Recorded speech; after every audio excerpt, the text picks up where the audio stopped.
Hey there, you're watching Wildflower Video Tips. I'm Lindsay Moe, and today I'm going to talk about camera settings for video.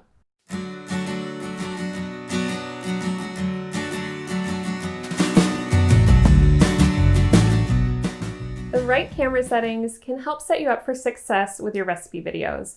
You're going through a lot of work to create these videos, so you want to make sure that when you get into editing, your footage isn't out of focus, overexposed, or missing entirely. Today, I'm going to walk you through some of the basic settings that you want to make sure you're focusing on in your camera to help set you up for shooting. Before we get started, I would love to have you give this video a thumbs up and hit subscribe right below here so you never miss another video from me. Before you get into your settings, it's important to consider what kind of lighting you're using. I currently shoot with artificial light, although I did shoot a video in natural light the other day just because I didn't have time to set up my lights. And I don't claim to be a lighting expert, but I have found an artificial lighting setup that I'm pretty happy with.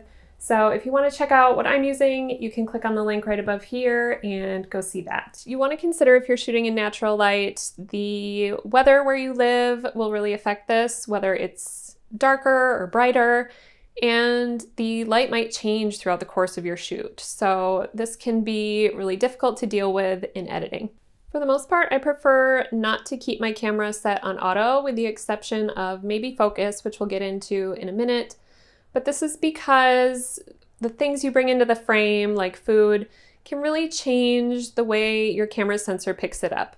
So if I'm bringing in something light when it was previously dark, my sensor might get confused and shutter back and forth in a way that's really difficult to deal with in editing. Whereas if you set it as constant and things change, it's easier to make a cut and deal with that.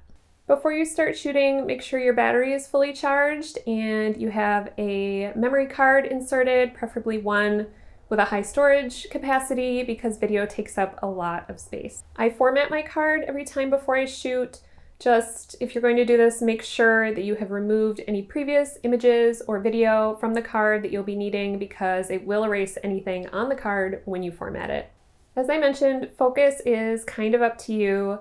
My main camera is a Canon 80D, which allows for great tracking autofocus. I'm very happy with what it does. The only problem is maybe if you're stirring something in a bowl and it wants to focus on your hand instead of what's in the bowl.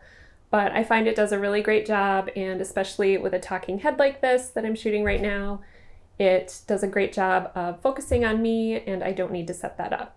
For my side angle and recipe videos, I shoot with a Canon 5D Mark II, and this does not have tracking autofocus, so I do need to set the focus manually on that camera every single time I shoot. You'll also want to set the white balance on your camera before you start shooting. You can do this using a gray card if you have one, or if you know the temperature of your lights, you can set it to that. I usually set mine to either shade or daylight because I am trying to mimic natural light, and I found that's what matches my lights best. If you don't know how to set your white balance or any of these other settings on your camera, you can just search on the internet for your camera's manual. Most modern cameras have their manual online, and that should be able to walk you through finding all of these settings that you need. You'll also want to make sure you're shooting at the proper frame rate. This is something you can probably set once and kind of forget about for future shoots. You have two basic options, either 24 or 30 frames per second, which is abbreviated as FPS, and sometimes those are rounded up from decimals, so if you see something similar but not quite that, just know that that's okay, and you can round it up. 24 frames per second is considered a more cinematic look, while 30 frames per second is very common for online use, so that is what I would usually recommend you shoot in. If you want to shoot anything in slow motion, or you plan on slowing it down at all, you'll want to shoot at 60 frames per second or higher. The resolution of your video will have a huge effect on the overall quality. I recommend shooting in 1080p or 4K if you're not concerned about large file sizes and your camera is capable of it. Anything lower than 1080p will result in a lower quality video. ISO, or ISO, however you prefer to say it, has an effect on how much grain you see in your video, as well as how much light it's letting in your lens. Personally, I find grain to be more acceptable in video than in photo, but I try to keep it somewhere between 100 and 1600, preferably closer to the 100 range. It all depends on how much light you have in your scene and what you're able to accomplish. I shoot most of my videos around 600 to 800. Aperture and shutter speed will work together to create the exposure in your video, and I recommend keeping them both as high as you can depending on your lighting.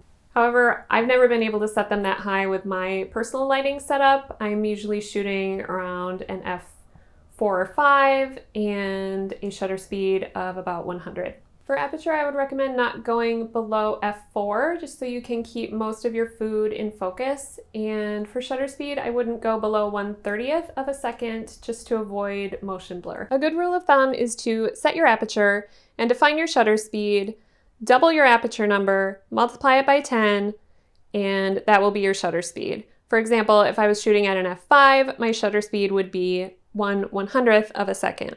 Be sure to check the screen on your camera if you have one, or consider purchasing an external monitor. It's more important to trust your eyes in this case than the numbers on your camera to make sure you're not overexposing your footage.